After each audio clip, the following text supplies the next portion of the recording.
ଜୟ ମା ହିଙ୍ଗୁଳା। ତାଳଚେର ଦୁଇଟି ଜିନିଷ ପାଇଁ ପ୍ରସିଦ୍ଧ। ପ୍ରଥମଟି ହେଲା ମା ହିଙ୍ଗୁଳା, ଦ୍ୱିତୀୟଟି ହେଲା କୋଇଲା ଖଣି। ତାଳଚେରର ଗୋପାଳ ପ୍ରସାଦ ଗାଁରେ ମା ହିଙ୍ଗୁଳା ପୂଜା ପାଆନ୍ତି। ଚାଲନ୍ତୁ ଜାଣିବା ଏହି ଗୋପାଳ ପ୍ରସାଦ ଗାଁ କୋଇଲା ଏବଂ ହିଙ୍ଗୁଳା ଯାତ୍ରା ବିଷୟରେ ଇତିହାସରେ କ'ଣ ଲେଖା ଅଛି।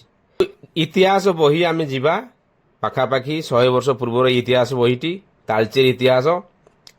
ଗୋପାଳ ପ୍ରସାଦ ତାଳଚେର ରାଜ୍ୟର ପ୍ରଧାନ ଗ୍ରାମ ଓ ସ୍ୱାସ୍ଥ୍ୟକର ସ୍ଥାନ।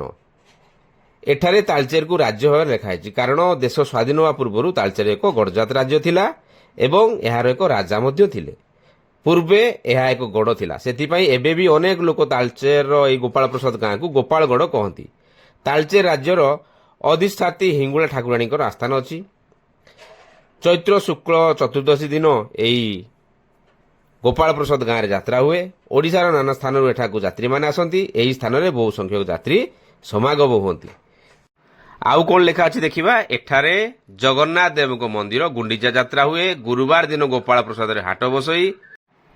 ଏଠଇ ପଥର କୋଇଲା ସକାଶେ ତାଳଚେର ଓଡ଼ିଶାରେ ପ୍ରସିଦ୍ଧ। ଏହି ଗୋପାଳ ପ୍ରସାଦରେ ତହିର ଖଣି ଅଛି। ଦେଖିଲେ ତ, ଆମର ଇତିହାସରେ ବି ଲେଖା ଅଛି, ମାନେ ଗୋପାଳ ପ୍ରସାଦ ଗାଁରେ କୋଇଲା ଖଣି ଅଛି ଏବଂ ହିଙ୍ଗୁଳା ମା ଅଛନ୍ତି, ଯାହାକି ବହୁତ ପୁରୁଣା। ଏହି ପଥର କୋଇଲାକୁ ଆଗରୁ ଲୋକେ ଚରୁ ପଥର କହୁଥିଲେ। ଏହା କୌଣସି ଜାଳେଣୀ ରୂପେ ବ୍ୟବହୃତ ହେଉନଥିଲା, ବ୍ୟବସାୟିକ କାମରେ ଆସୁନଥିଲା। କିନ୍ତୁ କେମିତି ଏହା ବ୍ୟବସାୟକୁ ଆସିଲା, ଯେତେବେଳେ ଇଂରେଜମାନେ 1803 ମସିହାରେ ଓଡ଼ିଶାକୁ ଦଖଲ କଲେ, ସେହି ସମୟରେ ଆମର ଏହି ତାଳଚେର ରାଜ୍ୟ ଗଡ଼ଜାତ ରାଜ୍ୟ ଥିଲା।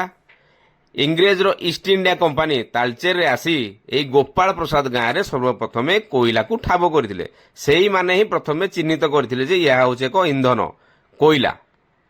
ତ କମେଣ୍ଟରେ ଲେଖନ୍ତୁ ଜୟ ମା ହିଙ୍ଗୁଳା।